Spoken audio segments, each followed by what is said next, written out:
Sir कुछ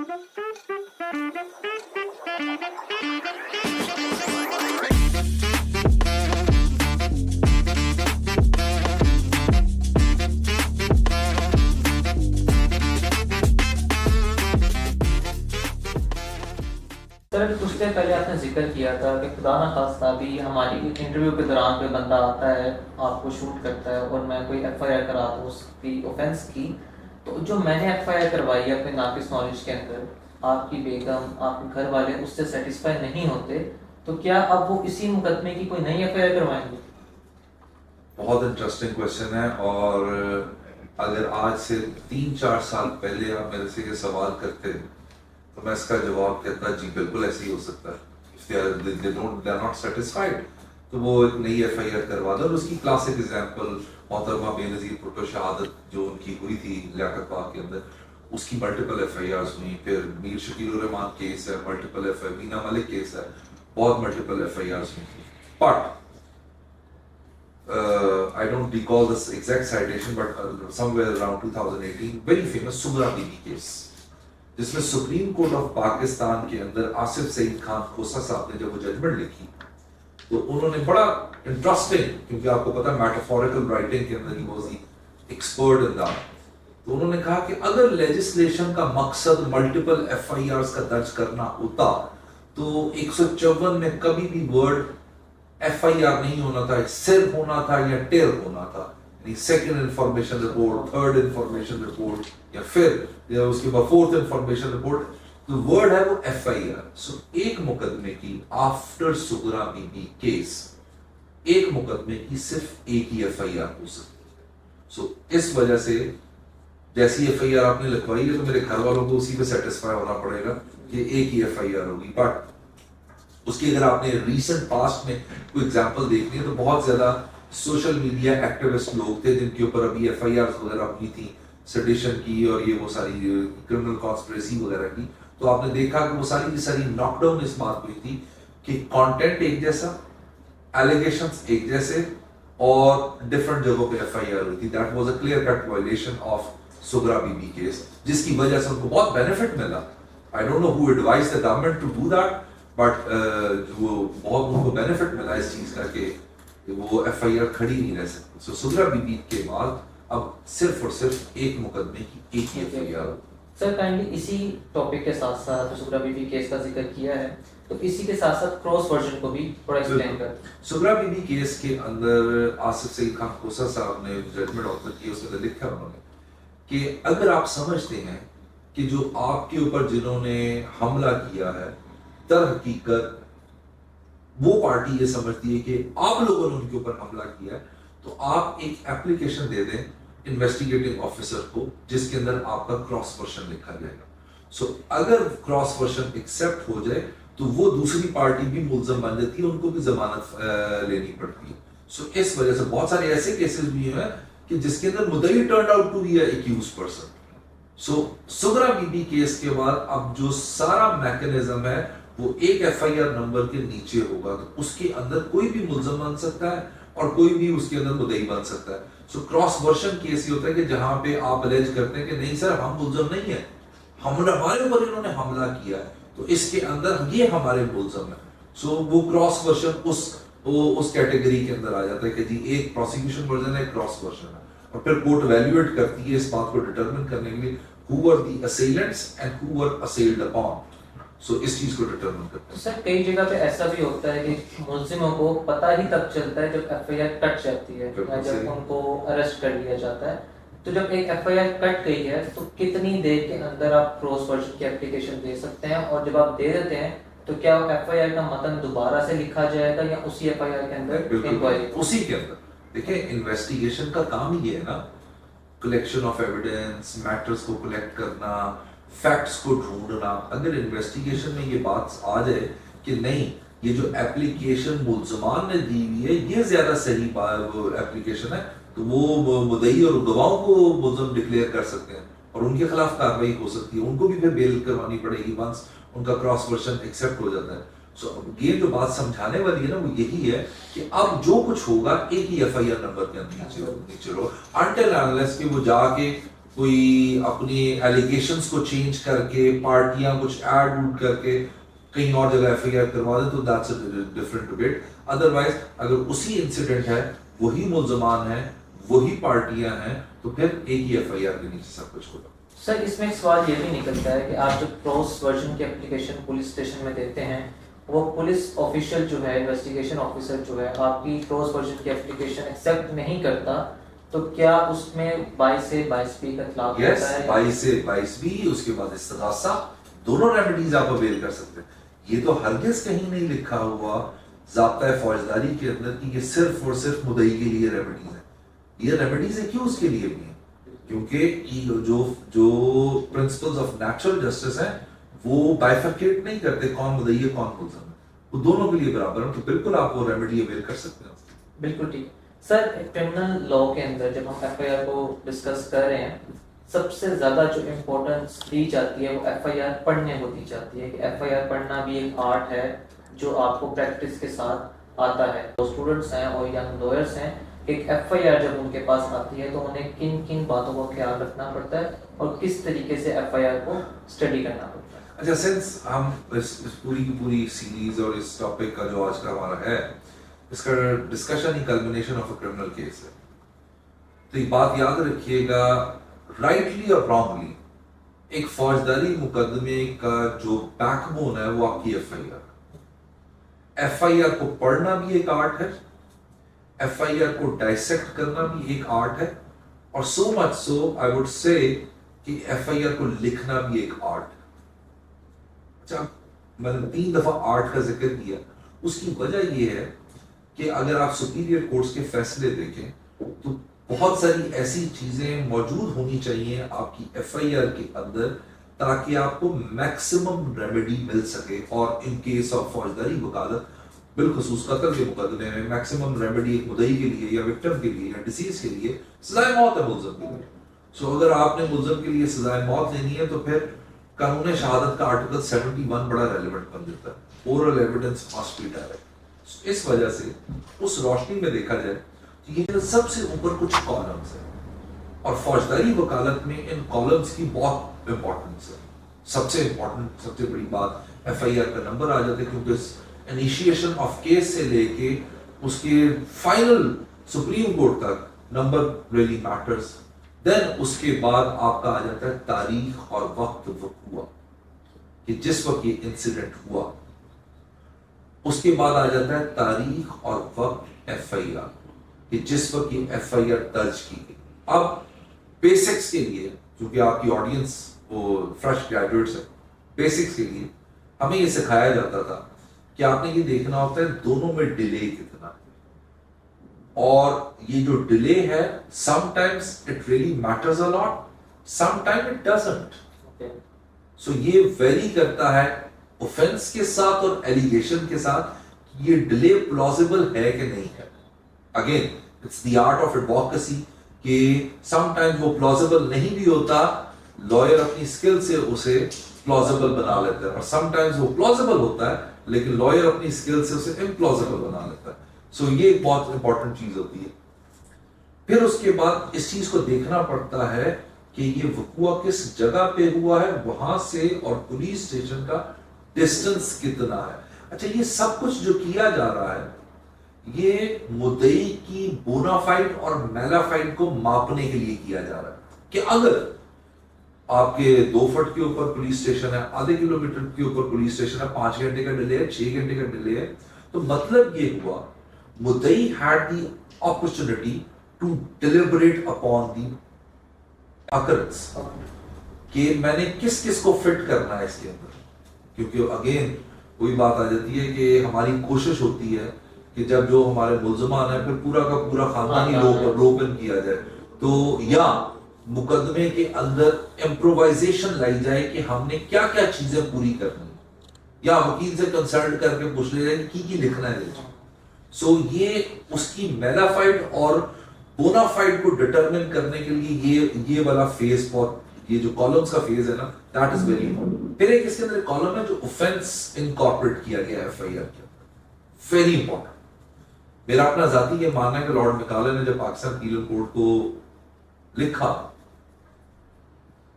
इस Pakistan penal code को दो हिस्सों में डिवाइड किया। One is the defining section which is the domain of the prosecution and the accused, and the other ones are the penalty sections, जो कि डोमेन है अदालत का, ना मुद्दई का उससे कोई ताल्लुक है ना मुल्ज़म का कोई ताल्लुक है, क्योंकि वो सेंटेंस देते हुए कन्विक्शन पास करते हुए क्वांटम का तयन करने के लिए वो उधर है। हमारा एक सारी जो गेम है फौजदारी वकालत की वो डिफाइनिंग सेक्शन के ऊपर है कि जो सेक्शंस लगाए गए हैं आया वो इंग्रेडिएंट्स जो नीचे लिखे जा रहे हैं उनके साथ कोरस्पोंड भी करते हैं कि नहीं करते। अभी मैंने बड़ी क्लासिक इसी सीरीज में इसी लेक्चर में आपको इसी वीडियो में आपको 406 वाली एग्जांपल दी कि आपने लिख तो दिया कंटेंट के अंदर बिजनेस ट्रांजैक्शन है, ऑफेंस लगा दिया 406 का, एफआईआर क्वैश हो जाएगी, एफआईआर विल नेवर स्टे, क्योंकि कंटेंट के अंदर आपने जो डिफाइनिंग सेक्शन की रिक्वायरमेंट है उसकी ऑल टुगेदर अगेंस्ट चलेगी।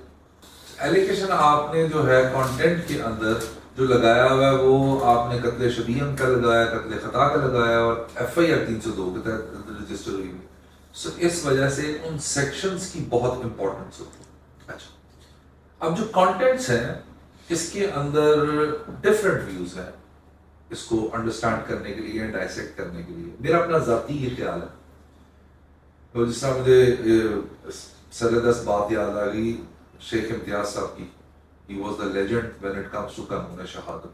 वो कहा करते थे कि इसको जितनी दफा पढ़ो एक नई पिक्चर पोर्ट्रे करता है। I tell you one thing कि एफआईआर के कंटेंट्स को जब आप पढ़ते हैं और जितना ज्यादा पढ़ेंगे वो हर दफा आपको एक नया लूप खोल देगा, एक नई चीज देगा, एक नया पॉइंट देगा, एक नई ग्राउंड देगा, एक नया डिफेंस देगा, एक नया आर्गुमेंट आपको देगा। सो मेरा अपना जाती ये मानना है कि आप कंटेंट्स को ज्यादा से ज्यादा पढ़ें और इसको डाइसेक्ट कर लें कुछ हिस्सों के अंदर।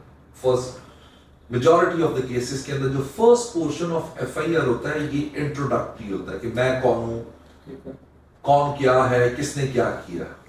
अच्छा, जब आप इससे निकलते हैं तो फिर एलिगेशन का पोर्शन शुरू होता है कि ये असले आतशी के साथ था, मुसल्ला डंडा था, मैं जा रहा था, वहां से ये आए, इसने वार सोटा किया, इसने 30 बोर से फायर किया। और यहाँ पे मेरा थोड़ा सा इख्तलाफ इस बात पे है कि कभी भी किसी भी क्रिमिनल अकरेंस के अंदर फोटोजेनिक मेमोरी आपकी हो नहीं हो सकती। बट अनफॉर्चुनेटली ये हमारे सिस्टम का एक डायलेमा है कि आप एफआईआर को अगर पढ़ते हैं तो बाय एंड लार्ज आपको फोटोजेनिकली जो है ना वो पोर्ट्रे करना पड़ता है कि विशाल ने गोली मारी, अली के पास डंडा था, उसने जफा मारा, उसने ललकारा मारा। Just imagine in a daily routine life if something happens you don't remember कौन क्या क्या किस तरह करने लगा। But having said that, in allegations को मुल्ज़म के ऊपर एलिगेशंस लगाए जाते हैं किसने क्या किया, तो आप उसको डाइसेक्ट कर लेते हैं। अगर अली हैदर मुल्ज़म है, विशाल मुल्ज़म है, अहमद मुल्ज़म है, तो इनको क्या एलिगेशंस लगाए गए हैं और इनके पास वेपन्स कौन से। अब इसको डाइसेक्ट करने के बाद आप देखते हैं अगर कोई मजरूबीन है इसके अंदर तो आप उनके एमएलसी, एमएलआर और कोई डिसीज है तो उसका पोस्टमार्टम देखते हैं कि आया अगर मुझे डंडा दिया गया है और जो इंजरी मुझे एट्रीब्यूट की गई है क्या वो कोरस्पोंड करती है एमएलसी के साथ। अगर मुझे इन्होंने 30 बोर पकड़ाया लेकिन फायर पंप एक्शन का छर्रे लगे, पैलेट्स लगे हुए हैं, तो दैट डजंट मेक सेंस।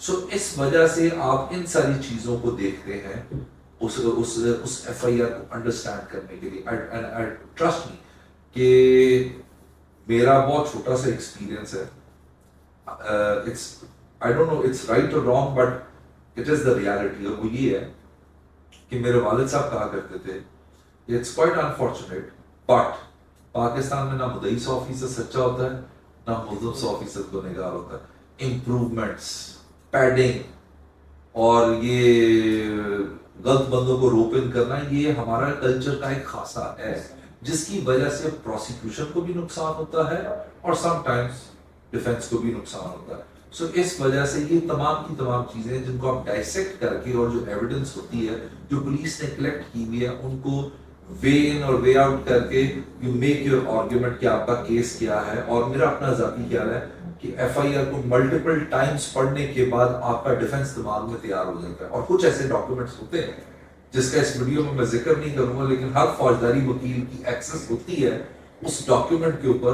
वो बहुत हेल्प करते हैं आपको डिफेंस अपना खड़ा करने के अंदर। सो जो डिफेंस आपने ले लिया एक दफा, then you must be equipped कि आप उस डिफेंस को एस्टैब्लिश करें। डिफेंस को एस्टैब्लिश करना, प्रोसिक्यूशन को डिस्कार्ड करना, उनकी गवाहों को डिस्क्रेडिट करना, दैट्स व्हाट द फौजदारी वकालत इज ऑल अबाउट। सो ये सब कुछ जो होता है, क्योंकि एफआईआर के होने के बाद इन्वेस्टिगेशन होनी है, एफआईआर के होने के बाद शहादत रिकॉर्ड होनी है, एफआईआर के होने के बाद क्रॉस एग्जामिनेशन होना है, एफआईआर होने के बाद ही आपका फाइनल जजमेंट आनी है। तो ये सब चीजें FIR he command and control कर रही होती है, जिसकी वजह से आप इसको देखते हैं। और सर्कमस्टेंशियल एविडेंस है, वो फिर हम किसी और सीरीज में उसको देखेंगे सारा। सर, जिसमें अभी आपने जिक्र किया कि एक रोल एट्रीब्यूशन जो है वो बड़ा एक इम्पोर्टेंट एस्पेक्ट है एफआईआर का, और similarly nomination of the person of the accused is very important regarding the FIR. जो इस मतन को हम उस पीडीएफ स्लाइड के साथ चले के मतन में जो ये बातें लिखी जा रही हैं। अब क्वेश्चन ये है कि जिस बंदे को मार पड़ रही है, बिल्कुल उस जिसको पढ़ रही हो, अपने आप को बचाने की हद तक उससे ना तो सबकी शक्लें याद रहेंगी, ना सबके नाम याद रहेंगे, ना सबका रोल याद रहेगा। और यहाँ पे इतनी भी नॉलेज शायद हर बंदे को ना हो कि पिस्टल 9mm है, 30 बोर है या पंप एक्शन, वो तो साइज को चले एक्सक्लूड भी करें, स्पेसिफिकली वो इतने ज़्यादा डिटेल्स में जा नहीं पाता। तो क्या इस सिचुएशन में उसको जो विक्टिम है उसको क्या करना चाहिए? अच्छा, I would comment on this कि माइनॉरिटी टू मेजॉरिटी, बहुत माइनर किस्म के लोग होते हैं जिनको इन चीजों का नॉलेज नहीं होता। मेजॉरिटी ऑफ द टाइम्स आपका क्लाइंट आपसे ज्यादा तगड़ा होता है, उसका नॉलेज कई गुना ज्यादा होता है आपके व्यवहार में। अब ये डिपेंड करता है ऑफेंस कौन सा। अमूमन कत्ल गारत अनवांटेड किलिंग्स जो होती हैं, जिसके अंदर कोई मोटिव नहीं है, कुछ भी नहीं है, उसके अंदर तो ये चीजें इग्नोर की जा सकती हैं कि आपने नाम नहीं बताया, स्पेसिफिक एट्रीब्यूशन नहीं की। यानी अगर मैं सड़क पे जा रहा हूँ, मेरे साथ डाका डाला, चोरी हो गई है, मेरे साथ डाका डाल दिया, किसी ने कोई किडनैपिंग करने की कोशिश की है, मुझे नहीं पता कौन है किडनैपर, तो वहां भी ये चीजें हो जाती है। लेकिन कत्ल के मुकदमात में, हर्ट के मुकदमात में आपको पता होता है आपका मुल्ज़िम कौन है, उसके साथ कौन आया था, उसके पास वेपन्स कौन थे, मेरे पास कौन से वेपन्स होते हैं, तो इनके पास बड़ा नॉलेज होता है। बट यस, ये बात भी आपकी दुरुस्त है कि इतनी फोटोजेनिक मेमोरी नहीं होती, but it varies case to case और proposition to proposition. But most of the times आपको पता होता है कि किसने ये कार्रवाई आपके साथ डाली है। कुछ अगेन, जैसा मैंने आपको कहा कि मुद्दई भी 100% सच्चा नहीं होता और मुल्ज़िम भी 100% गुनहगार नहीं होता। तो इम्प्रूवमेंट्स, पैडिंग, ये सब चीजें पार्ट एंड पार्सल बन चुकी हुई हैं अनफॉर्चुनेटली हमारे कल्चर के अंदर। सर, एफआईआर से रिलेटेड ही मैं आपसे एक लास्ट क्वेश्चन पूछना चाहूँगा कि एफआईआर मिलने के बाद ही एक जो रोल ऑफ लॉयर है वो बहुत ज़्यादा एक्टिव होता है, चाहे वो प्री अरेस्ट बेल हो या उसकी पोस्ट अरेस्ट बेल हो या उसका डिफेंस तैयार करना हो। तो यंग लॉयर्स जो होते हैं उनके लिए कई दफ़ा मुश्किल हो जाता है to get access to the FIR, क्योंकि कई दफ़ा मुलजिमों को पुलिस भी एफआईआर प्रोवाइड नहीं कर रही होती, उन्हें बताया नहीं जा रहा होता, और सिर्फ एक इस तरह की सिचुएशन बन जाती है कि उन्हें अरेस्ट कर लिया जाएगा। तो यंग लॉयर्स के लिए बताइए कि इनको एफआईआर किस तरीके से मिल सकती है अगर उनके क्लाइंट के पास एफआईआर ना हो तो? अच्छा, इसका सरेदस्त जवाब तो ये है कि कागजात प्रोवाइड करना आपके साइल की जिम्मेदारी, और मैं कभी भी रिकमेंड नहीं करता लॉयर्स को कि वो डॉक्यूमेंट्स के पीछे इस तरह भागें। जब जिस बंदे का केस है उसको आपको डॉक्यूमेंट सारे प्रोवाइड करने चाहिए। बट यस, आपकी ये बात भी सही है कि समटाइम्स आपकी एक्सेस नहीं होती। इसके लिए हमारी बार एसोसिएशन से बहुत अच्छा एक रोल प्ले किया है कि उन्होंने हर जो एफआईआर है उसका सिस्टम एक ऐसा ऑनलाइन कर दिया हुआ है। यू जस्ट पे द $100, 100 रुपये आप दें जाके बार के जरूर कंप्यूटर पड़ा, आपको उसकी एफआईआर की कॉपी वहां से मिल जाती है। सो ये एक बहुत अच्छी कन्वीनियंस है जो कि पहले नहीं हुआ करती थी, और इस वजह से भी बहुत सारी लड़ाइयाँ होती थी पुलिस स्टेशन के अंदर, जिसको अवॉइड कर दिया गया है इस स्टेप के साथ। So we must upload to them कि उन्होंने ये बहुत अच्छा स्टेप लिया। बाकी वो जब ट्रायल पे आएंगे तो मैं आपको बताऊंगा 265C क्या चीज है, जिसके अंदर आपको पता चलेगा एक डिफेंस लॉयर के लिए जो रिक्वायरमेंट एक ट्रायल कंडक्ट करने के लिए होती है वो आपको फ्री ऑफ चार्ज मिलती है। Thank you so much sir. आज की वीडियो में हमने देखा कि किस तरीके से एफआईआर दर्ज होती है, एफआईआर के कॉन्टेक्ट्स क्या होते हैं, और जिस तरह मियां रियाज साहब ने आपको स्टेप बाय स्टेप FIR पढ़ना सिखाया, उसकी इंपॉर्टेंट चीज़ों को हाईलाइट करके बताया है। इससे उम्मीद है कि आज हमारे जितने भी व्यूअर्स हैं और जितने भी यंग लॉयर्स हैं वो इस चीज़ से सीख सकते हैं कि FIR पढ़नी किस तरीके से है और इसको आगे लेकर किस तरह चलते हैं। मियां अली रज़ा साहब के साथ ही नेक्स्ट वीडियो में हम प्री ट्रायल प्रोसीडिंग्स, जिसके अंदर हम law of bail, law of remand और मुख्तलिफ चीज़ों को डिस्कस करेंगे। तब तक मुझे और मियां अली रज़ा साहब को दीजिए इजाज़त।